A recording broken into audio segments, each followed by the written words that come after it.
जो पीएच होता है हमारा 7, पानी का न्यूट्रल पीएच होता है 7, तो 7 से बिलो कोई भी चीज़ जो है वो एसिडिक होती है, और acidic environment always damages your enamel.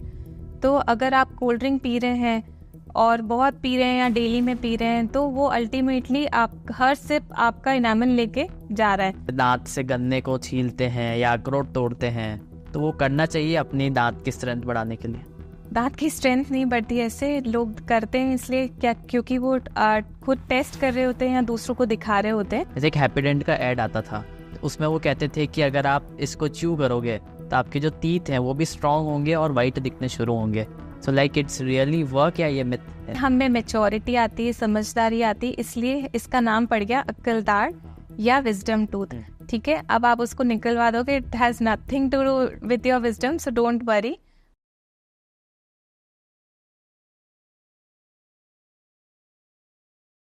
नमस्ते प्रिया मैम। नमस्ते Anas. Sorry, doctor Priya ma'am. So ma'am, आपके प्रोफेशन पे आएंगे उससे पहले मैं जानना चाहूँगा कि आप थोड़ा अपने बारे में बताएं, ताकि हमारी जो ऑडियंस आपको देख रही है वो पहचान सके कि आप कौन हैं। हेलो एवरीवन, मेरा नाम डॉक्टर प्रिया अग्रवाल है। मैं एक डेंटल सर्जन हूँ और मैं प्रैक्टिस कर रही हूँ अपने क्लिनिक डर्माडेंट में फ्रॉम पास्ट 16 ईयर्स। और अगर क्वालिफिकेशंस की हम बात करें तो थोड़ा वो बताइए। I finished my graduation in year 2006 from Pacific Dental College, and then I started working in Gitanjali Medical College and Hospital in the year 2008. I worked there for 3 years. Then I shifted to GBH American Hospital and worked there for next 3 years. उसके साथ साथ I started my practice, my own clinic Dermadent, and since then I am working there. I'm a certified implantologist and cosmetic dental surgeon, and I'm a gold medalist in periodontology. So ma'am, अब हम आते हैं जो आपका core area है, date is dentist वाला। तो ma'am, जब लोग आते हैं आपके पास तो उनके कॉमन क्या कंसर्न्स होते हैं कि वो ये लेकर आते हैं? डेंटिस्ट के पास में सबसे कॉमनेस्ट रीज़न जिसकी वजह से पेशेंट आते हैं वो है पेन, क्योंकि लेबर पेन के बाद डेंटल पेन बहुत सबसे सिवियर माना जाता है। पूरी बॉडी हिल जाती है। हाँ, तो पेन एक ऐसी चीज़ है जो आपको रात को सोने भी नहीं देती है, और नेक्स्ट मॉर्निंग पेशेंट्स हमें कॉल करते हैं and this is the first thing they see a dentist, क्योंकि डेंटल पेन सबसे ज़्यादा परेशान करता है पेशेंट को। उसके अलावा जो कॉमन प्रॉब्लम्स हैं वो हैं ब्लीडिंग गम्स, दांतों में कैविटीज़, या टेढ़े मेढ़े दांत होना, ये सारे इश्यूज़ को लेके, या अगर पेशेंट अपनी स्माइल से हैप्पी नहीं है तो। सो मैम, जैसे कि आपने बताया कि टेढ़े मेढ़े दांत और ये सब चीज़ें, तो जैसे कि हम देखते हैं कि आजकल जो बच्चे होते हैं, जब हम कोई ऐसे कुछ भी दर्द वगैरह होता है तो उसको डेंटिस्ट के पास लेकर जाते हैं, तो डेंटिस्ट सबसे पहले ये कहता है कि भाई दांत टेढ़े मेढ़े हैं, इसमें ब्रेसेस लगवा लो। तो ऐसा क्यों है?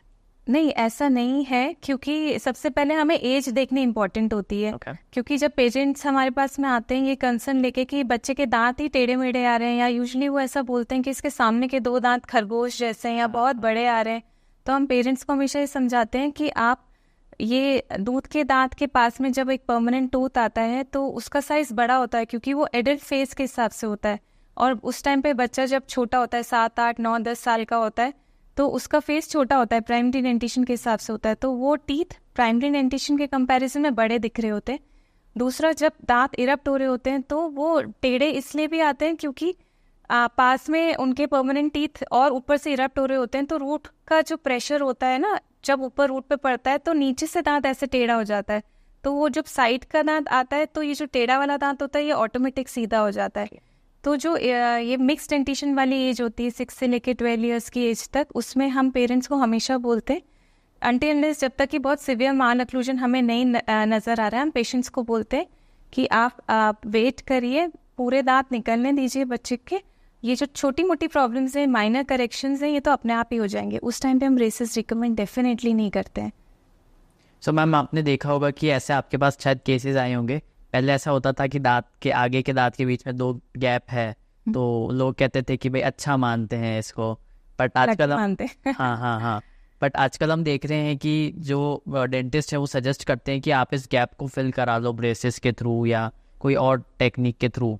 तो मतलब ये साइंटिफिकली सही है या फिर ये अपना अपना है बोलने का तरीका? सी देखिए, जमे हुए दांत किसको अच्छे नहीं लगते। अगर आप देखेंगे बॉलीवुड स्टार्स है ना, तो हमेशा एक सुंदर स्ट्रेट स्माइल हमेशा अच्छी लगती है।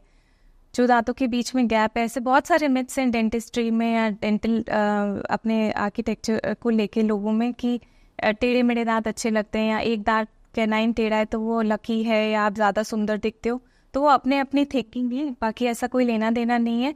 हमारा जो सजेशन रहता है इस तरह के करेक्शंस कराने का, वो बेसिकली फंक्शन की तरफ ज़्यादा रहता है।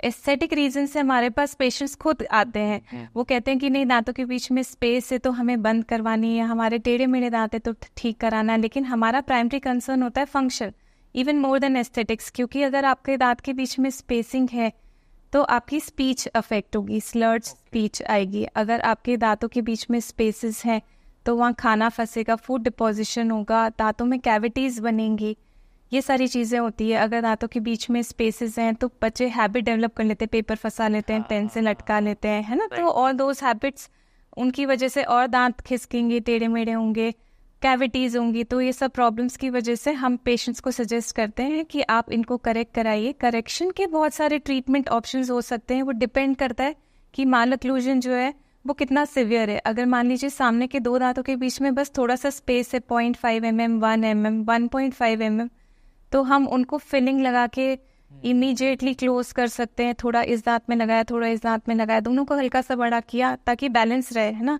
क्योंकि एस्थेटिक्स को कॉम्प्रोमाइज़ नहीं कर सकते सामने के दांतों में।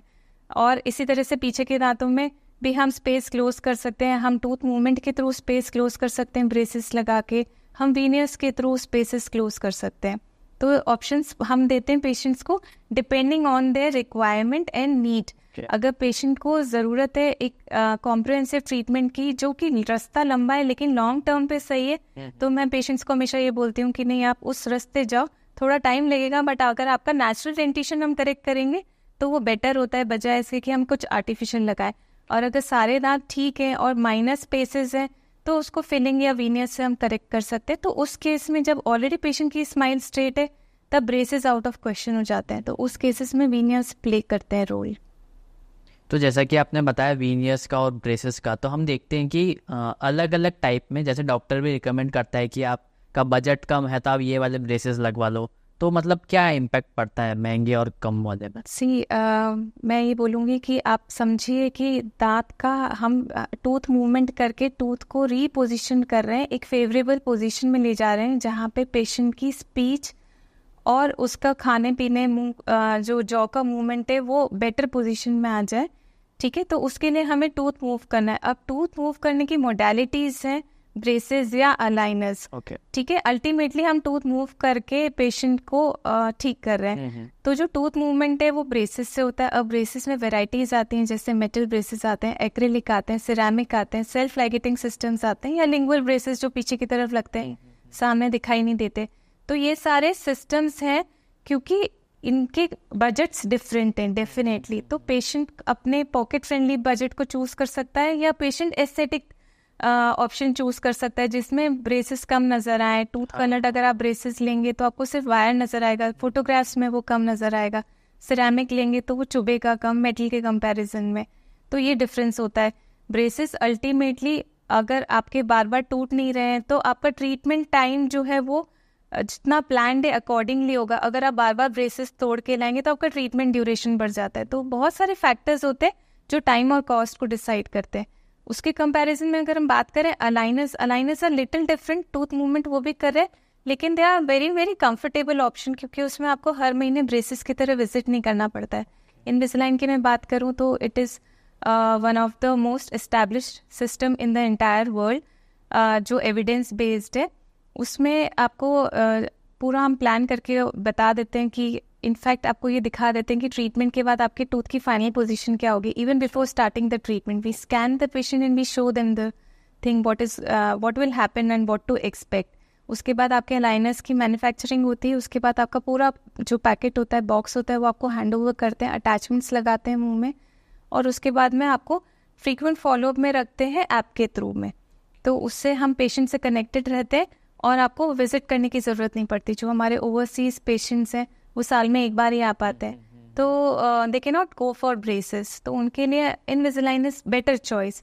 तो ब्रेसेस लें या इनविसालाइन लें, वो डिपेंड करता है कि what you want to ride upon, ठीक है। आप स्कूटर पे राइड करना चाहते हैं, then also it will take you to the destination, but it will be a slower option with little bumps.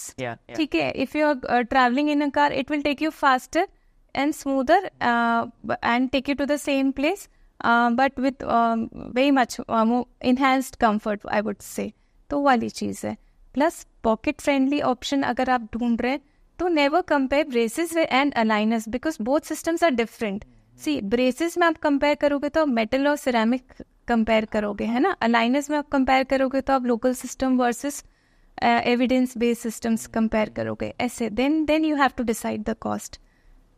आप 2 व्हीलर और 4 व्हीलर को कंपेयर नहीं कर सकते, वो वाली चीज़ है. सो मैम आजकल हम देखते हैं कि जो लोग हैं वो काफ़ी ज़्यादा कॉन्शियस हो गए हैं अपनी स्माइल को लेके, और आपने बताया कि लोगों को एक कंसर्न रहता है कि वो कैसे दिखेंगे और उस टाइप से.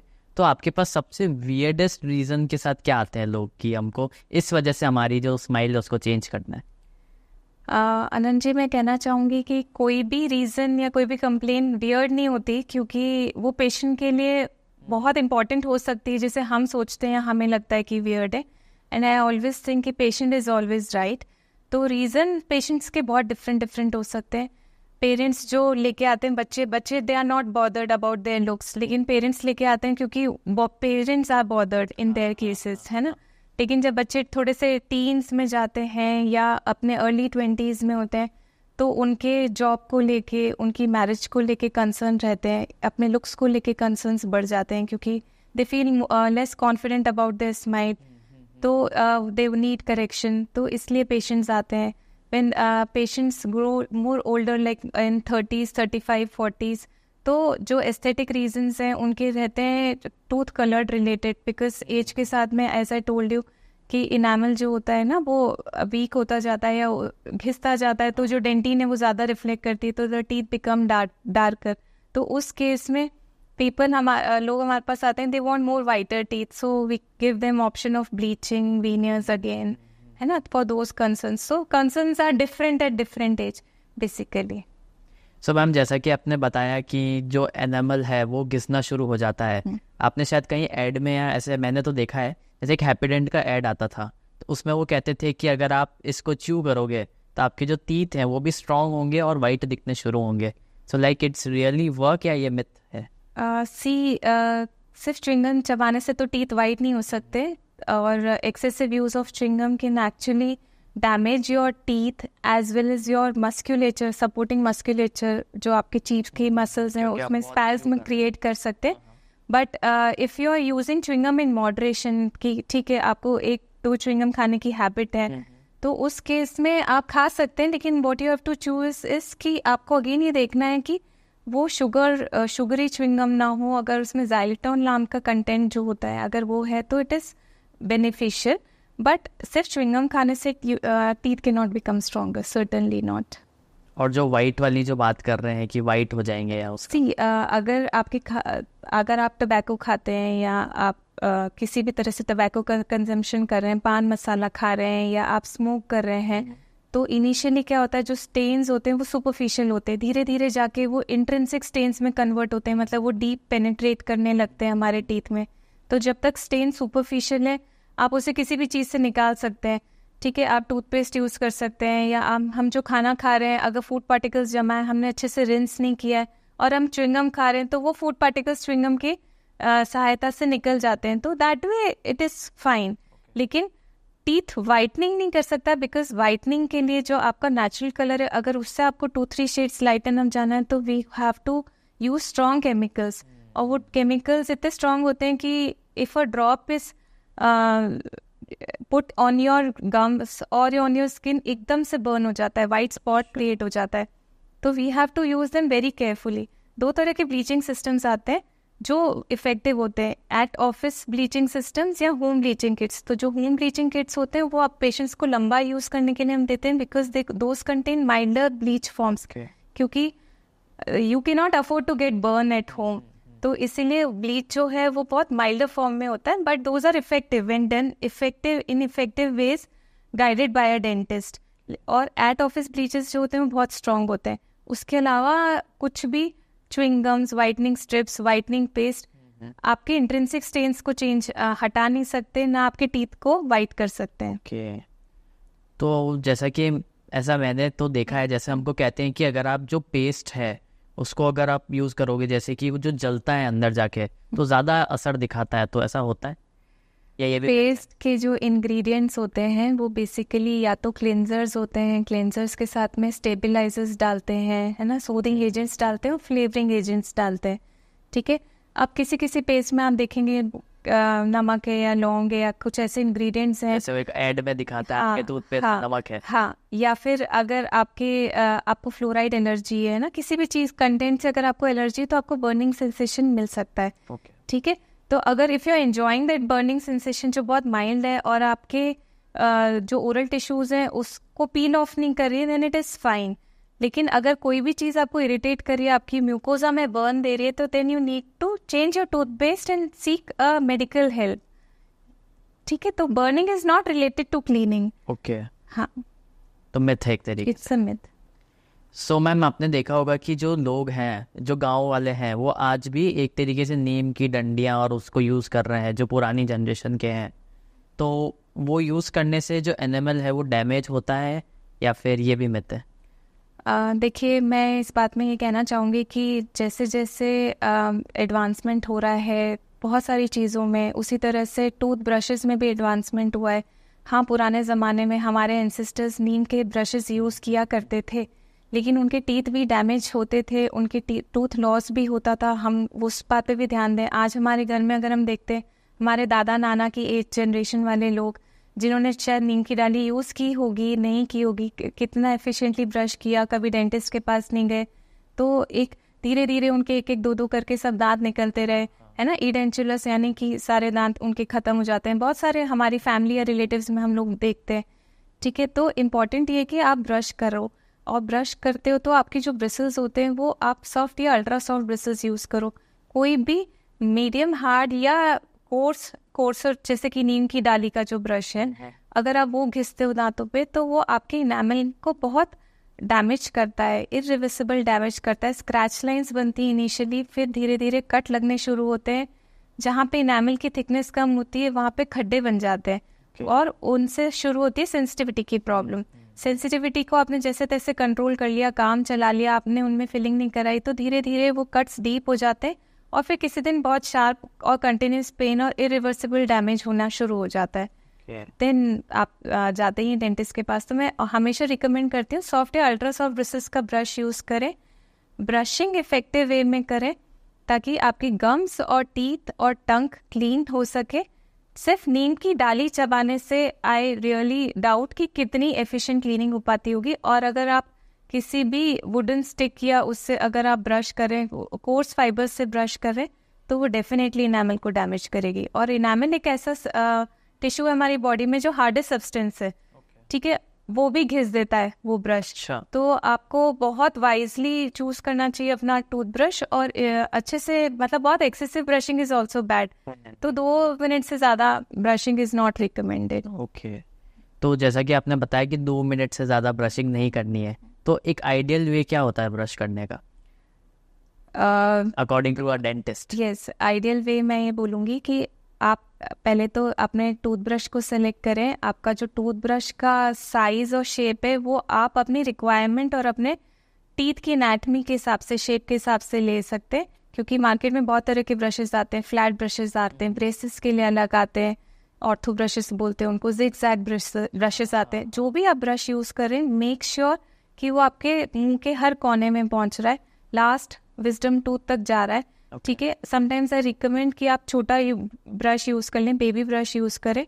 आप कांच के सामने खड़े होकर ब्रश करें, आप एग्जामिन करें कि आपका जो ब्रश है वो हर जगह जाके एफिशिएंटली क्लीन कर रहा है। हम सामने से तो अच्छे से ब्रश कर लेते हैं, लेकिन most of the patients don't brush inside. जो बैक साइड होता है, गम्स के अंदर वाला एरिया, वहाँ पे आपको ब्रश करना है। ऊपर की तरफ, सब तरफ 360 डिग्री ब्रशिंग होनी चाहिए, तो उस तरह से ब्रश करना सबसे ज़्यादा इम्पोर्टेंट होता है। एक आपने देखा होगा एक इलेक्ट्रिक टूथब्रश वाला आजकल काफ़ी चल रहा है, तो यूज़ करना चाहिए?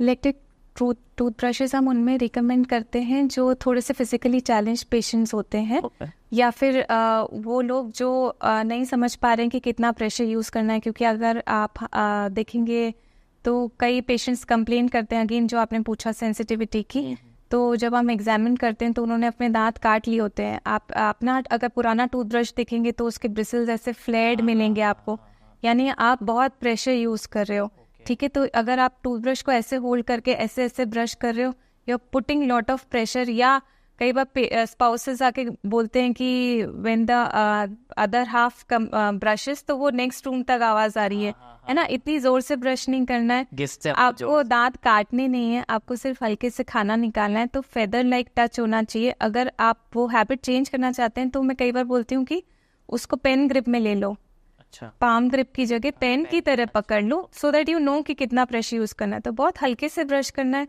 और अगर फूड डिपॉजिट नहीं निकल रहा है, आपको पता है कि ये फूड डिपॉजिट है जो टाटर हो गया है, जो जमा हो गया है, अगर वो आप कितना भी ब्रश कर लो, कोई सा भी टूथपेस्ट यूज कर लो, टाटर नहीं निकलता ब्रशिंग से, तो उसके लिए आपको डेंटिस्ट के पास जाके अल्ट्रासोनिक क्लीनर से, स्केलर से आपको वो क्लीन कराना होगा। तो excessive brushing is always harmful. तो जैसा कि आपने टाटर की बात करी, जो जम जाता है, फिर डॉक्टर के पास ही जाके निकालना पड़ता है। तो जैसे एक वो वाटर का जो एक फ्लॉस वाला आता है, आजकल हम देख रहे हैं कि काफ़ी सारी चीज़ें ऐसी आ गई है, तो उससे कुछ नहीं हो सकता घर पे अगर अपन करना चाहें तो? आप खुद बोल रहे हैं वाटर फ्लॉसर, तो फ्लॉसर है वो, बेसिकली फ्लॉस का काम कर रहा है, वो ब्रशिंग का काम नहीं कर रहा, वो ब्रशिंग का काम नहीं कर रहा। वाटर फ्लॉसर एक तरह से फ्लॉस का सब्सटीट्यूट है। आपने देखा होगा कि एक फ्लॉस आता है, थ्रेड होता है ना, वो मल्टी फिलामेंट थ्रेड होता है जो दांतों के बीच में उन एरियाज को क्लीन करता है जहाँ पे ब्रश नहीं जा रहा है। तो वहाँ पे क्लीनिंग के लिए अगर आप फ्लॉस से कंफर्टेबल नहीं है, आप सीख नहीं पा रहे हैं, क्योंकि वो थोड़ा सा ट्रिकी होता है उसको यूज़ करना, हम एक्सप्लेन करते हैं अपने पेशेंट्स को कैसे यूज़ करना है। उसके अलावा अगर आपके दांतों के बीच में गैप बहुत ज़्यादा है तो इंटरडेंटल ब्रशेस आते हैं। इंटरडेंटल ब्रशेस भी अगर आपको लगता है नहीं हमें यूज़ नहीं करना है, तो वाटर फ्लॉसर आप यूज़ कर सकते हैं, जो आपको ऑनलाइन साइट्स पे अवेलेबल है, मार्केट में, फार्मेसी स्टोर पे मिल जाएंगे। तो ब्रश का सब्सटीट्यूट नहीं है वाटर फ्लॉसर। वाटर फ्लॉसर उन एरियाज को बहुत अच्छे से क्लीन करता है जहाँ पे आपके इम्प्लांट्स होते हैं, ब्रिजेस होते हैं, जहाँ पे आप फ्लॉस नहीं ले जा सकते हो, ब्रिज के नीचे आप फ्लॉस नहीं ले जा सकते हो। तो आप वहाँ पे सुपर फ्लॉस यूज़ कर सकते हो, वो बहुत मुश्किल होता है यूज़ करना, या फिर आप वाटर फ्लॉसर की मदद से जो भी खाना, जो क्योंकि बारीक से बारीक खाना इधर उधर जाके जमा हो जाएगा, आपको पता भी नहीं चलेगा अनटिल अनलेस कि कोई बोलेगा कि स्मेल आ रही है मुंह से, है ना। तो उसके लिए वाटर फ्लॉसर होता है। तो जो आपने बोला स्मेल आ रही है मुंह से, ये एक बैड ब्रेथ का होता है, तो इसके और क्या क्या कॉजेज हो सकते हैं? बैड ब्रेथ का फर्स्ट एंड प्राइमरी कॉज तो ये कि हमने अच्छे से क्लीन नहीं किया, हम ब्रश नहीं कर रहे डेली, तो धीरे धीरे फूड डिपॉजिट हो रहा है और वो गम्स में इन्फेक्शन दे रहा है। गम्स पहले इन्फ्लेम्ड होते हैं, थोड़े रेड होते हैं, गम्स इंडिकेट करते हैं, ब्लड आना शुरू हो जाता है, पेशेंट बोलते हैं ब्रश में ब्लड आ रहा है, या एप्पल वाइट करते हैं तो ब्लड आना शुरू हो जाता है, तो वो इंडिकेशन होता है कि गम्स आर गेटिंग अनहेल्दी, ठीक है। तो you need dental treatment for that. अगर आपको ये सारी आपकी क्लीनिंग ठीक है और फिर भी आपको लगता है कि बैड ब्रेथ है, तो आपकी टंग आप एग्जामिन कर सकते हैं। टंग में तो कोई प्रॉब्लम नहीं है, आपकी ओरल म्यूकोसा जो अंदर गालों के अंदर का हिस्सा है वहाँ पे कोई लीजन तो नहीं है, ठीक है। प्लस अगर आप स्मोक करते हैं तो that could be the reason of bad breath. उसके अलावा गट, जो हमारा पेट का जो सिस्टम है, अगर कॉन्स्टिपेशन रहता है या बहुत ज़्यादा एसिडिटी रहती है तो उसकी वजह से भी बैड ब्रेथ की प्रॉब्लम्स होती हैं। अगर लंग्स में कोई इन्फेक्शन है, कोई डिजीज़ है, तो उसकी वजह से भी बैड ब्रेथ आती है। डायबिटिक पेशेंट्स में बैड ब्रेथ आती है, ठीक है। तो बहुत सारे रीजंस होते हैं। विटामिन बी की डेफिशिएंसी से बैड ब्रेथ आती है। तो a dentist can examine, he can investigate and let you know the reason and can treat accordingly. तो आपने देखा होगा आजकल ऐसे कुछ होते हैं लोग जो अपने दांत से गन्ने को छीलते हैं या अखरोट तोड़ते हैं, तो वो करना चाहिए अपनी दांत की स्ट्रेंथ बढ़ाने के लिए? दांत की स्ट्रेंथ नहीं बढ़ती, ऐसे लोग करते हैं इसलिए क्या, क्योंकि वो खुद टेस्ट कर रहे होते हैं या दूसरों को दिखा रहे होते हैं। मैं हमेशा बोलती हूँ कि अपने दांत खाने के लिए दिए भगवान ने, उसको चाकू का सब्सटीट्यूट मत बनाइए, ठीक है। Don't use it as your knife.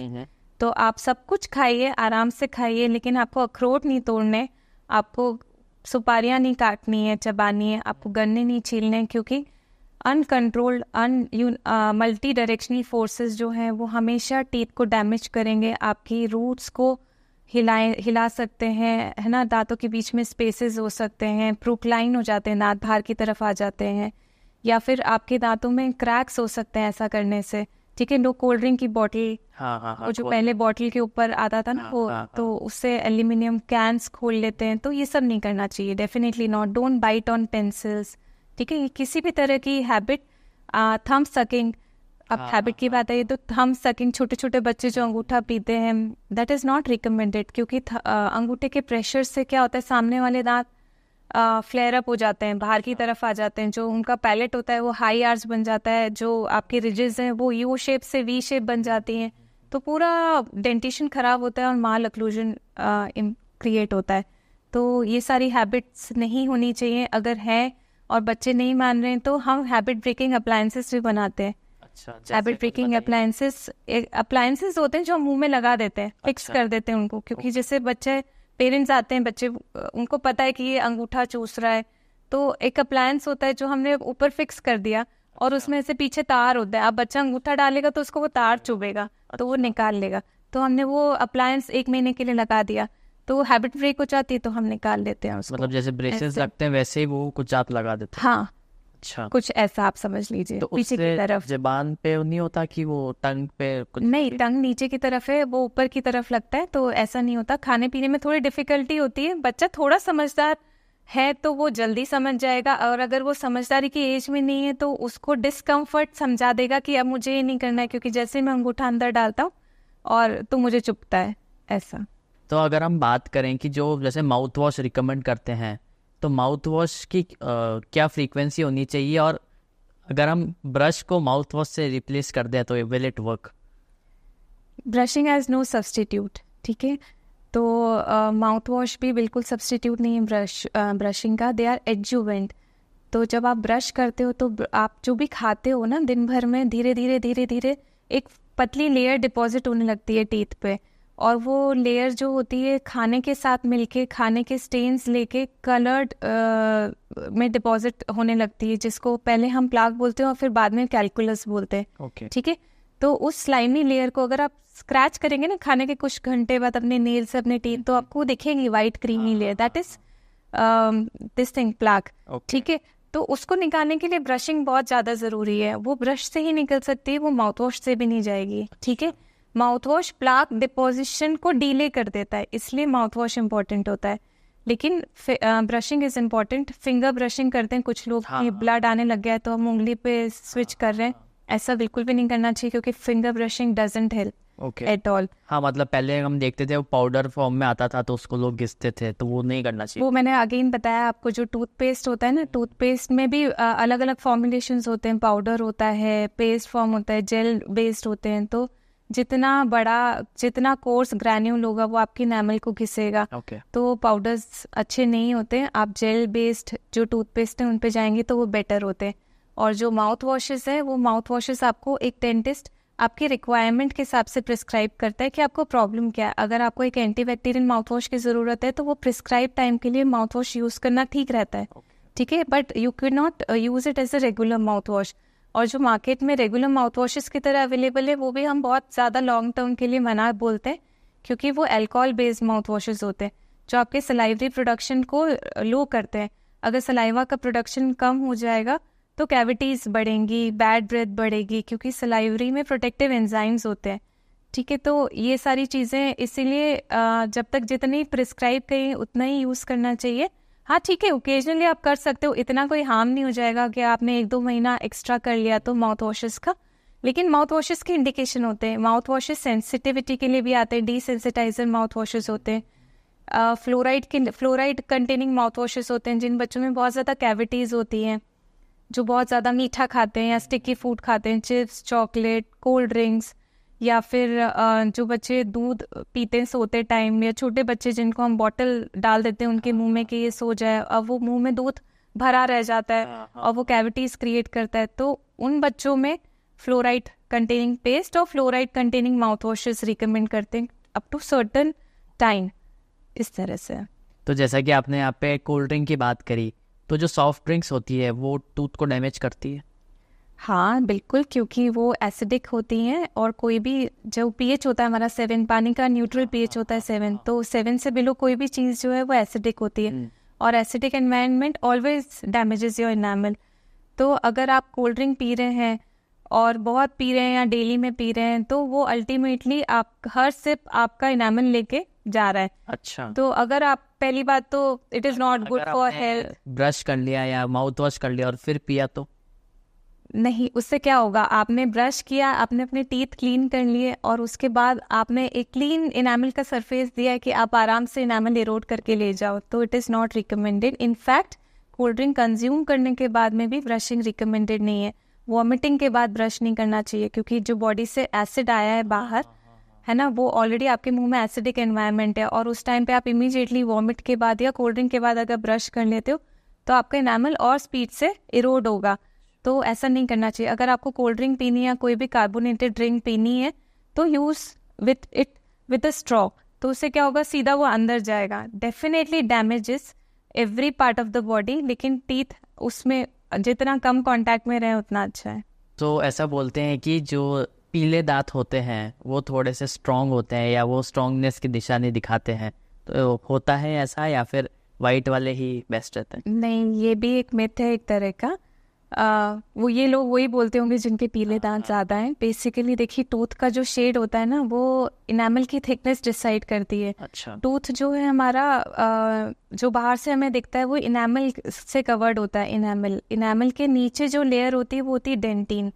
Dentin होती है सब में क्रीमिश येलो या येलोइश कलर की, ठीक है, और इनामल होता है वाइट। तो अगर थिकनेस इनामल की ज़्यादा होगी तो अंदर की जो डेंटिन है वो कम बाहर दिखेगी, कम रिफ्लेक्ट होगा उसका शेड, तो आपकी टीथ ज़्यादा वाइट दिखेंगे।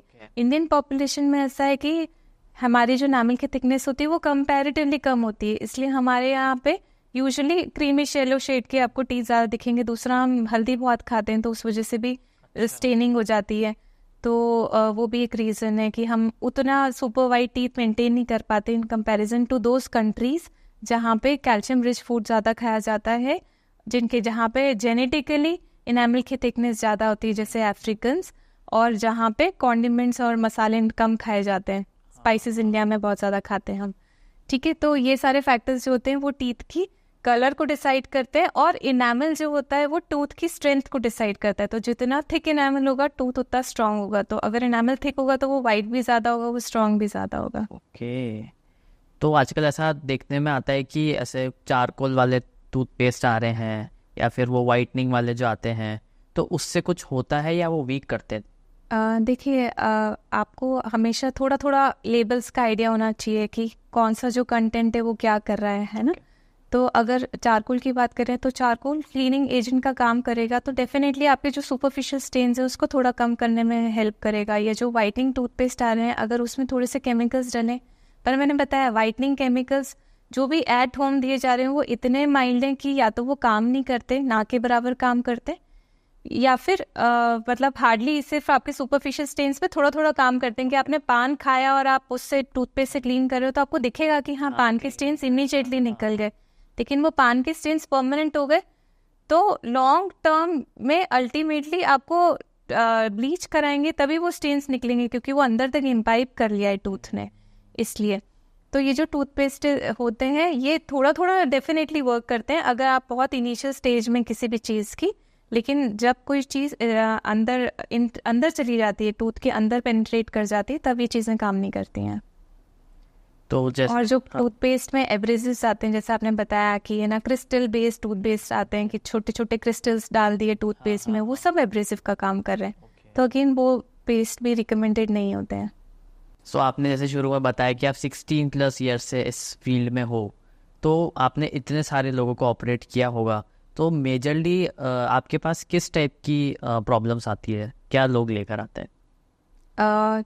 मैंने जैसे बताया, सबसे फर्स्ट एंड फॉरमोस्ट तो पेन ही है, और पेन के अलावा जो कॉमनेस्ट प्रॉब्लम है वो कैविटीज़ है, क्योंकि आजकल सबको पता है कैविटीज़ क्या होता है, दांतों में छेद होता है और छेद में फिलिंग करता है डेंटिस्ट, इसलिए हमारे पास में आते हैं। उसके अलावा रूट कैनाल्स, जब पेन बहुत ज़्यादा होता है तो रूट कैनाल्स, फिर कैप लगवाने आते हैं पेशेंट।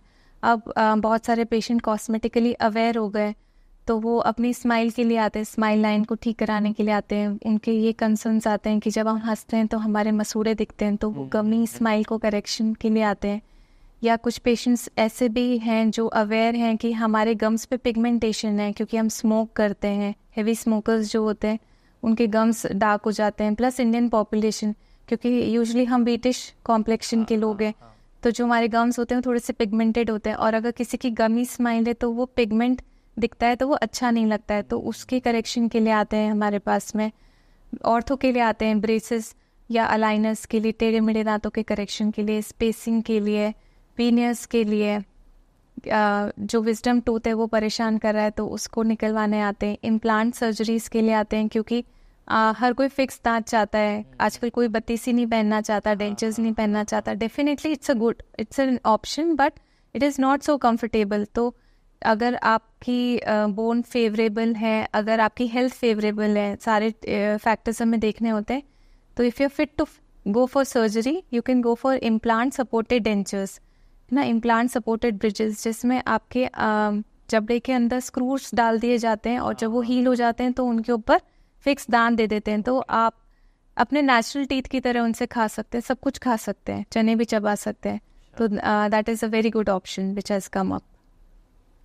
सो जैसे कि हमने शुरू में बात करी थी, तो आपने सेंसिटिविटी का बताया था, तो हम अक्सर देखते हैं कि आजकल जो एक नई प्रॉब्लम आई है, तो सेंसिटिविटी वाली जो है कुछ साल पहले तक नहीं थी, तो ये क्या टीवी एड्स और इसकी वजह से आई है या लोग अवेयर होना चाहिए? नहीं, सेंसिटिविटी बेसिकली हमारे फूड हैबिट्स की वजह से बढ़ी है। मैंने आपको बताया कि सेंसिटिविटी हम खुद सेल्फ इन्फ्लिक्टेड होती है, टूथब्रश इंजरी से सेंसिटिविटी हो सकती है, बहुत सारे कारण होते हैं। कैविटी हुई तो वो पहले सेंसिटिविटी की स्टेज में जाएगी, फिर वो पेन की स्टेज में जाएगी, तो वो उस कारण हो सकता है। सेंसिटिविटी अगर आपके गम्स रिसीड कर रहे हैं तो रूट एक्सपोजर से सेंसिटिविटी हो सकती है। अगर आपको एसिडिटी है ना, या कोई गट का इशू है, तो अगर एसिड आता है मुंह में बार बार तो उसके इरोजन्स की वजह से सेंसिटिविटी हो सकती है। तो सेंसिटिविटी का कारण ढूंढ के उसका निवारण करते हैं हम। अगर आपको चोट लग गई, कहीं बॉल लग गई, बच्चे का सिर हिट हो गया, दांत में टूट गया, बच्चे खेलते हैं, टेबल से चोट लग गई, गिर गए नीचे, है ना, तो दांत टूट जाते हैं, क्रैक्स लग जाते हैं उनमें, तो उसकी वजह से सेंसिटिविटी हो सकती है। तो वो सब चीज़ें रिपेयर कर सकते हैं और सेंसिटिविटी को ट्रीट कर सकते हैं। और जो सेंसिटिविटी वाले जो टूथपेस्ट आते हैं वो इफ़ेक्टिव होते हैं? सेंसिटिविटी के जो टूथपेस्ट होते हैं वो बेसिकली 2 कैटेगरीज के होते हैं। जो डिसेंसिटाइजर्स होते हैं जिनमें पोटेशियम नाइट्रेट होता है, वो आपके जो नर्व्स हैं जो टूथ के अंदर आ रही हैं, पल्प जो 3rd चैम्बर होता है अंदर ही अंदर का, जहाँ पे ब्लड सप्लाई और नर्व सप्लाई हो रही है, उसके एक्सटेंशंस आते हैं डेंटिन में। ठीक है, डेंटिन जो 2nd लेयर मैंने बताई थी आपको। तो अब क्या, जैसे एनामल घिस गया या फ्रैक्चर हो गया एनामल और डेंटिन एक्सपोज हो गई, तो टिब्यूल्स एक्सपोज हो गए, उसके अंदर नर्व पड़ी हुई है। ठीक है, हमने कुछ खाया ठंडा या एसी की ठंडी हवा से भी या आइसक्रीम से एक शार्प पेन उठा, ठीक है, क्योंकि वो नर्व्स ने सेंसेशंस पास किए ब्रेन तक, तो वो सेंसिटिविटी को नम करने के लिए, डीपोलराइज करने के लिए नर्व को पोटेशियम नाइट्रेट कंटेनिंग टूथपेस्ट काम में लिए जाते हैं। और परमानेंट सेंसिटिविटी को ब्लॉक करने के लिए उन ओपन ट्यूब्यूल्स को सील करना होता है। तो it's a long term process, ऐसा नहीं होता एक दिन आपने टूथपेस्ट यूज़ किया और हाँ सेंसिटिविटी ठीक हो गई। आपको वो कुछ वीक्स यूज़ करने के लिए बोला जाता है, तो जिससे धीरे धीरे धीरे धीरे रिपेयर होता है। तो रिपेयरिंग टूथपेस्ट भी आते हैं। तो इम्पॉर्टेंट ये है कि आपका रीज़न सेंसिटिविटी का, gravity of sensitivity accordingly dentist आपको प्रिस्क्राइब करते हैं। And the most important thing is how to use a toothpaste. ठीक है, आप टूथपेस्ट को 2 मिनट ब्रश करके कुल्ला करके निकाल रहे हैं, दवाई ने तो काम ही नहीं किया, में रहने ही नहीं दिया आपने। ठीक है, तो आप क्या करोगे, आप टूथपेस्ट को फिंगर टिप पे लोगे, उसे क्रीम की तरह लगा लीजिए टीथ पे मालिश करके और छोड़ दीजिए वहाँ पे 20-25 मिनट्स एटलीस्ट।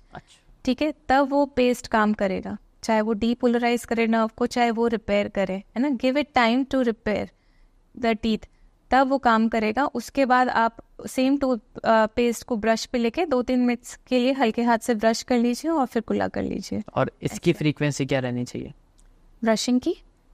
2 to 3 मिनट, 3 भी ज़्यादा हो गए। नहीं, पेस्ट की जो सेंसिटिविटी वाला पेस्ट हम यूज, वो डिपेंड करता है अगेन कि कितनी सिवियर आपको सेंसिटिविटी, अकॉर्डिंगली हम प्रिस्क्राइब करते हैं। तो it can be used for weeks and weeks together, usually doesn't harm.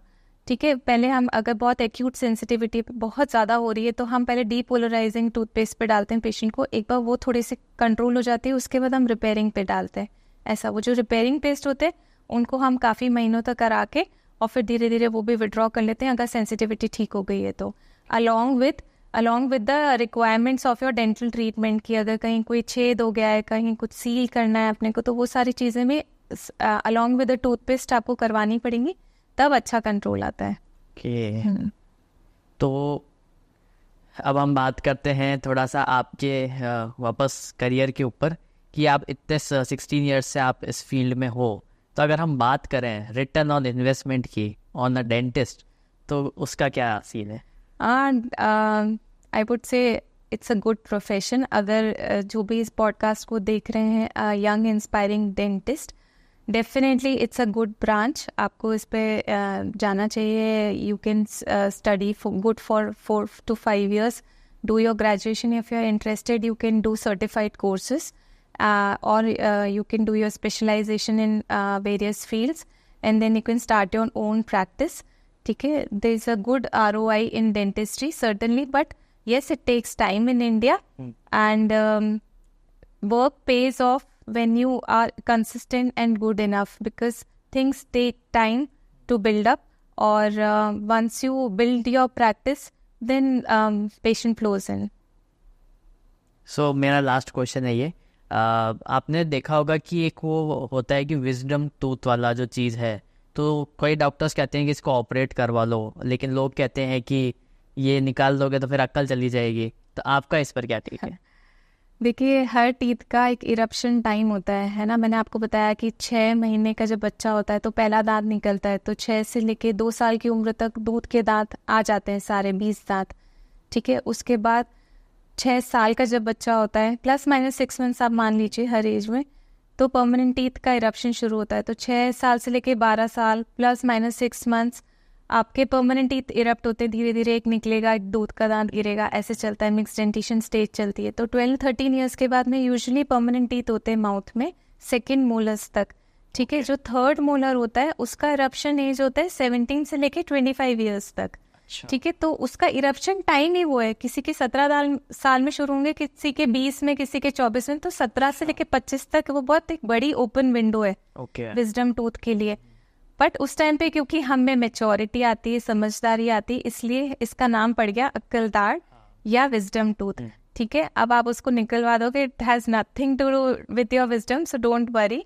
और ऐसा नहीं है कि अक्लदाड़ आई है तो निकलवानी है, अगर वो परेशान नहीं कर रही है, अगर पेन नहीं कर रही है तो क्यों निकलवाना। अगर आपका जॉ साइज बड़ा है, वो कब में निकल जाएगी आपको पता भी नहीं चलेगा। लेकिन अगर आपका जॉ साइज छोटा है और विजडम टूथ आने में दिक्कत कर रहा है, पेन कर रहा है, तो हो सकता है उसका एंगल गलत हो, वो टेढ़ा पड़ा हुआ हो, वो टेढ़ा निकल रहा हो, आगे वाले दांत को प्रेशर दे रहा हो, है ना, मसूड़े उसके ऊपर फूल गए हो, इन्फेक्शन हो रहा हो, ऊपर वाला दांत जो है नीचे क्रश कर रहा हो मसूड़े को, बहुत सारे कारण होते हैं। उस केस में उसका रीज़न हम देखते हैं, एक्सरे से एग्जामिन करते हैं, टूथ का एंगल देखते हैं, अगर ज़रूरी होता है तो निकालते हैं। अगर एंगल ठीक है, सिर्फ इंटरफेरेंस से बोनी या सॉफ्ट टिश्यू इंटरफेरेंस, तो उसको हटाते विजडम टूथ को बचा लेते हैं। अगर हम पहले देखें तो जो डेंटिस्ट और ये जो वो चीज़ें होती थी, ये इतनी मतलब लोगों की नज़र में और वो नहीं आती थी, बट आजकल सब कुछ बहुत ज़्यादा हो चुका है लोगों को कि भाई हमको डेंटिस्ट के पास जाना है और ये सब चीज़ें करनी है। तो ये सब जो चीज़ें हैं अब धीरे धीरे कॉस्टली क्यों होती जा रही है? देखिए, पहले तो डेंटिस्ट का मतलब लोग समझते थे कि सिर्फ दांत लगाने और उखाड़ने वाला डॉक्टर। ठीक है, मतलब पहले बोलते थे डेंटिस्ट आर नॉट डॉक्टर्स। हाँ, वो तभी भी बोलते हैं, अच्छा many of them, but once you get a dental pain then you will realise. ठीक है, सेकेंडली आई ऑलवेज से कि आप जो भी डेंटल ट्रीटमेंट आजकल इतने सारे आ गए हैं, वो इसीलिए क्योंकि अवेयरनेस बढ़ गई है। सर्टनली एड्स कह लीजिए या सेल्फ अवेयरनेस क्योंकि बढ़ गई है, तो लोगों को अच्छा दिखना होता है, तो ओरल हेल्थ भी बहुत इंपॉर्टेंट रोल प्ले करती है उसमें, क्योंकि जो आपका फेस का एक बहुत इंपॉर्टेंट पार्ट होता है आपका माउथ और आपकी स्माइल, तो इसलिए भी अवेयरनेस बढ़ गई है। तो ट्रीटमेंट ऑप्शंस बहुत ज़्यादा बढ़ गए हैं। पहले आप डेंटिस्ट के पास जाते थे, सिर्फ दांत निकालना है और दांत नहीं है तो दांत लगवाना है। ठीक है, इसके अलावा आप 3rd रीज़न के लिए डेंटिस्ट के पास नहीं जाते थे। तो क्योंकि ट्रीटमेंट ऑप्शंस बहुत ज़्यादा है, इसलिए आपको पता है कि बहुत सारी चीज़ें जो एक डेंटिस्ट करते हैं आजकल, कॉस्ट की जहाँ तक मैं बात बोलूँगी, dentistry is not at all costly, specially in India. India में बहुत चीप रेट्स में आपको, I would say very very subsidise rates में आपको कहीं पे भी डेंटल ट्रीटमेंट मिलेगा in India as comparison in comparison to western countries. क्योंकि नंबर ऑफ डेंटिस्ट हमारे यहाँ पे they are pretty good, they are approachable, and जो क्वालिटी ऑफ ट्रीटमेंट है वो डिसाइड करती है कॉस्ट को। ठीक है, तो जो आप मटेरियल्स यूज़ करते हो, अगर आप बहुत अच्छे मटेरियल यूज़ कर रहे हो, इंटरनेशनल स्टैंडर्ड की यूज़ कर रहे हो, so certainly it comes with a price. So always don't look for cheap options, I would say look for options which are value for money. क्योंकि अगर आप अच्छे चीज़ में इन्वेस्ट कर रहे हो, आप अपनी हेल्थ में इन्वेस्ट कर रहे हो, दैट विल लास्ट लॉन्गर। अगर आप कोई फिलिंग कराते हो जो हर 6 महीने में निकलती है, वो ज़्यादा अच्छी है सस्ती फिलिंग, या एक फिलिंग कराते हो जो सालों चलती है और थोड़ी सी प्राइसी है उस फर्स्ट फिलिंग के कंपैरिजन में। तो always look for value for money. एक तो ये, दूसरा ये इग्नोरेंस है ना। डेंटल ट्रीटमेंट्स एक्सपेंसिव नहीं होते, हमारी इग्नोरेंस उससे एक्सपेंसिव बना देती है। क्योंकि हमने क्लीनिंग नहीं कराई इसलिए हमारे दांत ढीले पड़े, या दांतों में कैविटीज शुरू हुई, हमने फिर फिलिंग नहीं कराई तो हम रूट कैनाल पे पहुंचे। रूट कैनाल ज़्यादा कॉस्टली फिलिंग से, रूट कैनाल नहीं कराया तो अब हमारे दांत निकलेंगे, दांत निकलवाएंगे तो दांत लगाने पड़ेंगे, तो वो और ज़्यादा कॉस्टली। आप ब्रिज बनाओगे या इम्प्लांट लगाओगे, तो that way the price scale up because you are ignorant in your initial stage. तो अगर आप अपने दांतों का अच्छे से ख्याल रखेंगे तो 100 साल की उम्र तक आपके दांत बिल्कुल अच्छे बने रहेंगे। जैसा कि हम देखते हैं ना, जो पुराने ऐसे कंकाल और वो निकलते हैं तो उनके दांत होते हैं वो बहुत ही वहीं पे रहते हैं उसी जगह क्योंकि डेंटल टिश्यूज बहुत आराम से गलते नहीं है। मैंने बताया एनामल क्योंकि बहुत हार्डेस्ट सब्सटेंस होता है, बोन से भी ज़्यादा स्ट्रॉन्ग होता है, तो जैसे बोन्स प्रिजर्व हो जाते हैं वैसे टीथ प्रिजर्व हो जाते हैं। बट आजकल देखने में आता है कि टूट जाते हैं अंदर ही, ऐसा क्यों? वो तो टूटने का, हेल्दी टूथ कभी भी नहीं टूटेगा।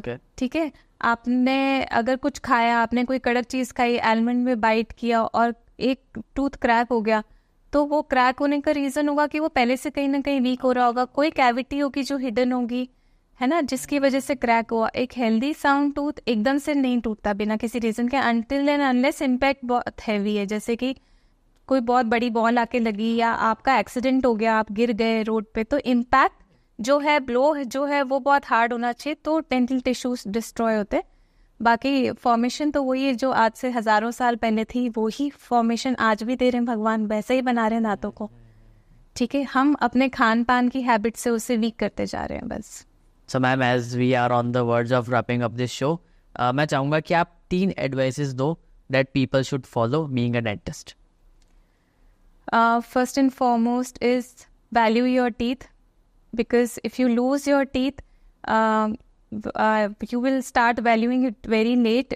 Once you lose your teeth, you will come to know its value. So it is very important to take good care of your teeth. So brush regularly, visit your dentist regularly. Every 6 months is good enough. And secondly, अगर कोई भी issue है, कोई भी dental related problem है, don't go with the myths. Take a good opinion. ठीक है, listen to the doctor. Because they are trained to treat and to advise. Okay, so don't go with the false opinions कि ऊपर वाला दांत निकालेंगे तो अंधे हो जाएंगे, विजडम टूथ निकालेंगे तो विजडम चली जाएगी, है ना। ऑल दोज मिथ्स कि दांत की स्केलिंग कराएंगे तो ढीले पड़ जाएंगे, ऐसा कुछ भी नहीं होता है ना। Always ask your dentist Y.